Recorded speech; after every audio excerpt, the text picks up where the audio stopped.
Hi guys, welcome to my channel. Today I will discuss about the final goods. All of you know that final means अंतिम यानी कि last. तो आइए शुरुआत करते हैं फाइनल गुड्स से। फाइनल गुड्स किसे कहते हैं? तो these are those goods which have crossed the boundary line of production and ready for use by their final user. Final goods उसे कहते हैं जो कि बाउंड्री यानी कि बाउंड्री लाइन को क्रॉस कर देता है। कहाँ की बाउंड्री लाइन को क्रॉस करता है? अब तो प्रोडक्शन की, और रेडी रहता है फाइनल यूज़र के लिए यानी कि कंज्यूमर के लिए यानी कि फाइनल सेल के लिए। तो who are the final user? Final user कौन होता है? Consumer and producer. कंज्यूमर और प्रोड्यूसर ये दो चीज़ है जो कि फाइनल यूज़र होते हैं। Final consumer goods are finally purchased by the consumer for the satisfaction of their wants. Final consumer goods क्या होता है? आर फाइनली परचेज, फाइनली वो खरीदा जा चुका होता है बाय द कंज्यूमर, कंज्यूमर के द्वारा, for the satisfaction of their wants, उसके सेटिस्फैक्शन के लिए। किसके सेटिस्फैक्शन के लिए? वांट्स के लिए।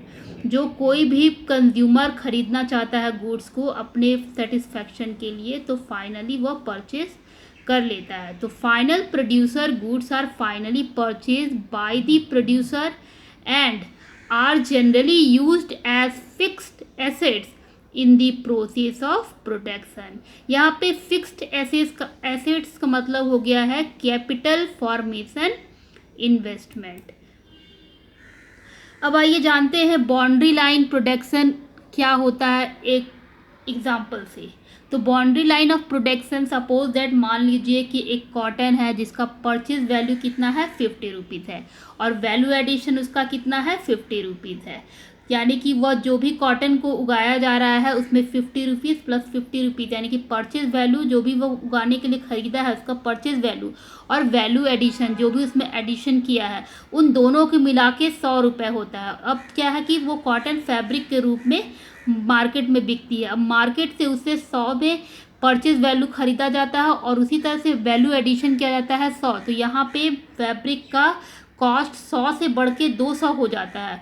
अब वही फैब्रिक मार्केट में शर्ट बनती है, शर्ट बनने पर उसका परचेज वैल्यू हो जाता है 200 रुपये, यानी कि फैब्रिक दो के कपड़े जो है वो 200 रुपये में खरीदे गए हैं और उसमें 300 मिला दिया जाता है। क्या? वैल्यू एडिशन, जो भी उसमें वैल्यू एडिशन किया गया है, तो वो कुल मिला के 500 रुपये बन जाता है। अब यह शर्ट क्या है? सेल टू रिटेलर, रिटेलर को सेल किया जाता है। रिटेलर क्या करता है कि इसे 500 में ख़रीदा है और उसमें 200 रुपये वैल्यू एडिशन ऐड कर देता है, तो वो हमारा टोटल 700 बन जाता है। यहाँ पे जो 700 है वही हमारा value of the final goods है, यानी कि 700 जो हमारा सेल हुआ है रिटेलर के द्वारा, उसके बाद वो डायरेक्ट कंज्यूमर के पास पहुंचेगा, कंज्यूमर डायरेक्ट उसको यूज़ करेगा, उसके बाद वह रीसोल्ड नहीं होगा या फिर किसी तरह का मॉडिफिकेशन उसमें नहीं होगा। यहाँ पे देखिए सेल टू रिटेलर, ये जो सेल टू रिटेलर है इसे ही हम बाउंड्री लाइन ऑफ प्रोडक्शन कहते हैं, जिसे हम अभी तक पढ़ते आ रहे थे। ये हमारा हो गया बाउंड्री लाइन ऑफ प्रोडक्शन। अब देखते हैं expenditure of final consumer. Final consumer का जो एक्सपेंडिचर है goods by the household is called consumption expenditure, उसे हम कंजप्शन एक्सपेंडिचर कहते हैं। इसी तरह expenditure of final goods equal to consumption expenditure plus investment expenditure. जो हमारा एक्सपेंडिचर ऑफ फाइनल गुड्स होता है वो कंजप्शन एक्सपेंडिचर और इन्वेस्टमेंट एक्सपेंडिचर का दोनों मिला के जोड़ होता है। अब आइए नेक्स्ट देखते हैं, what do you mean when we say the final goods have cross the boundary line of production. मतलब है कि व्हाट डू यू मीन, क्या मतलब होता है when we say that final goods have cross the boundary line of production. जब हम कहते हैं कि फाइनल गुड्स जो है वो बाउंड्री लाइन ऑफ प्रोडक्शन को क्रॉस कर चुका है, जो हमने अभी थोड़ी देर में पढ़ा। तो we mean that these goods are out of the process of production or the process of value additions। मतलब कहने का यह मतलब है कि final goods have cross the boundary line of production. क्यों? क्योंकि इसका मतलब है कि goods are out of the process. Goods जो है अब इसमें किसी प्रकार का प्रोसेस नहीं होगा ऑफ प्रोडक्शन और the process of value addition. उसके प्रोडक्शन में या फिर वैल्यू एडिशन में किसी भी तरह का कोई भी प्रोसेस नहीं होगा। Example, a shirt in a retail showroom is all set for sale to its final user. क्या होता है कि एक उदाहरण समझते हैं कि एक शर्ट है जो कि रिटेल शोरूम में है, तो is all set for sale, वो सब कुछ सेट है सेल के लिए, to its final user, final user के लिए, यानी कि जो भी उसमें कुछ करना था वैल्यू वो सब कुछ ऐड हो चुका है।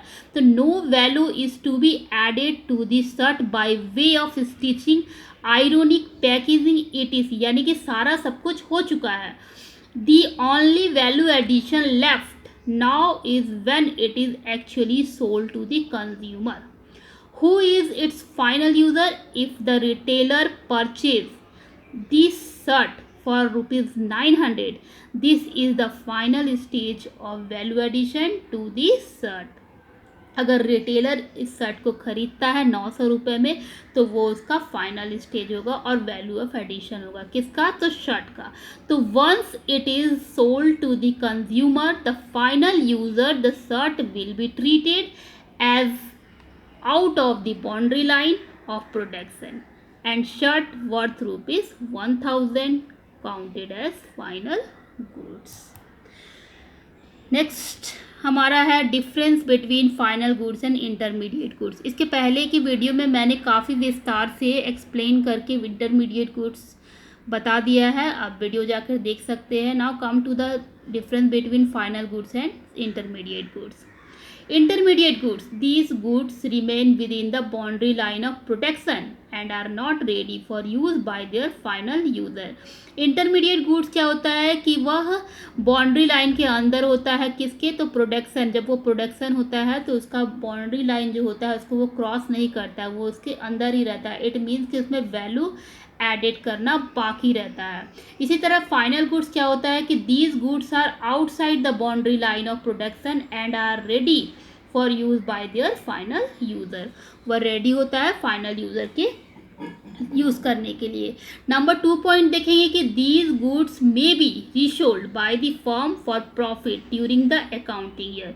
यह गुड्स क्या है कि रीसोल्ड हो सकता है किसके अंदर? इंटरमीडिएट गुड्स के अंदर। किसके लिए? तो किसी भी फर्म का प्रॉफिट के लिए अकाउंटिंग ईयर, यानी कि ड्यूरिंग द अकाउंटिंग ईयर, एक साल के अंतराल में, यानी कि अंदर में। सेकंड पॉइंट देखेंगे final goods, these goods are resold by the firm for profit during the accounting year, यानी कि दीज गुड्स आर नॉट, ये नहीं हो सकता और ये हो सकता है। इंटरमीडिएट को हम लोग प्रॉफिट के लिए रीसोल्ड कर देते हैं अकाउंटिंग ईयर के अंदर, लेकिन फाइनल गुड्स रीसोल्ड नहीं होता है। नेक्स्ट देखेंगे, these goods may be resold by the firm for profit during the accounting year and these goods are not resold by the firm for profit during the accounting year. Now come to the third point, value is yet to be added to these goods. value क्या होता है? intermediate goods में added होता है and in the final goods value is not to be added to this goods. Final goods में क्या होता है कि वैल्यू एडेड नहीं होता है, वो फाइनली कंज्यूमर यूज करता है ना। तो come to the fourth point, these goods are not included in the estimation of national income और national product. ये जो गुड्स है वो इंक्लूड नहीं होता है, किस में इंक्लूड नहीं होता है? तो एस्टिमेशन ऑफ नेशनल इनकम और नेशनल प्रोडक्ट में। वहीं पे हमारा फाइनल गुड्स है जो these goods are included in the estimation of national income and national product. Now it is very important know only final goods are included in the estimation of national product और national income। सिर्फ final goods ही है जो कि include होता है national product और national income में during the 1 year, यानी कि during the financial year. Financial year के दौरान सिर्फ फाइनल गुड्स ही है, इंटरमीडिएट गुड्स को हम लोग काउंट नहीं करते हैं नेशनल प्रोडक्ट और नेशनल इनकम में। सिर्फ हम लोग किसको काउंट करते हैं? तो फाइनल गुड्स को। वो रेडी होता है और कंज्यूमर के द्वारा वह यूज़ होता है. Now I hope you all of you understand very clearly difference between intermediate, final goods and about the final goods. I hope you like the video, and if you like the video you can share and write the comment. Thank you. Thanks for watching.